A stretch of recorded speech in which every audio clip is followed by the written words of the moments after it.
Speaking to a member of Gen Z increasingly feels like booking an appointment with your therapist. We can evaluate and pathologize everyday phenomena with nothing but a single screenshot or conversation excerpt as basis. The guy who cut us off with no warning, for example, isn't just mean, he's a raging narcissist. Our arguments with friends aren't mere disagreements, but evidence of emotional abuse. This case of concept creep is something I talk about in my latest column. Hi, I'm Angel, and I'm the writer behind Generations on PhilSTAR Life, where I dissect Gen Z behaviors and trends weekly. Harm-related concepts are now gradually expanding in meaning to include less severe and sometimes unrelated experiences. Think of how trauma, which was once reserved for physical injuries, now takes into account emotional and psychological wounds. Or how codependency is now used for both suffocating partners and clingy friends.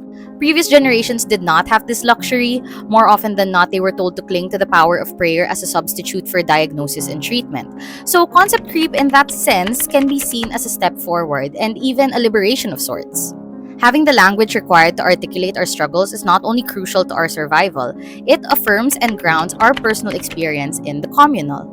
However, we are operating under the assumption that all discussions that deploy therapy speak are productive or happen within the proper context.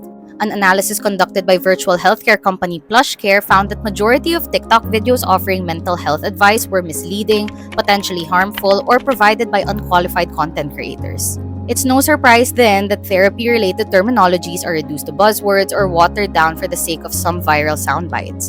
But does everything have to be a medical issue? Can't we just be human? The more we use these out of context, the more we run the risk of depriving them of actual meaning. This doesn't do us any favors in the long run and potentially could lead to a lack of personal accountability.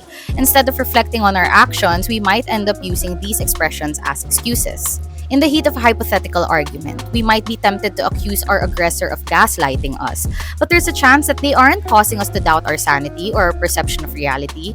They're simply bringing up an uncomfortable truth. So like all other issues brought up in this column, I would like to advocate for some balance. Today's problem of potentially misusing therapy speak is still preferable to a culture of fear, shame, and stigma.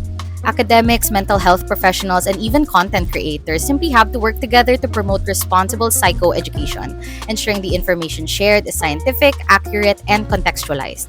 For us, on the other hand, some level of self-awareness is necessary. Therapy speak is supposed to give us the tools to interact with the world, not shy away from it or fall into self-fulfilling prophecies. Sometimes it's fine to reduce what we feel to simplest terms. We can be sad without being depressed, and we can feel betrayed without feeling traumatized. These words may not carry the weight of professional jargon, but they are just as valid because they are ours.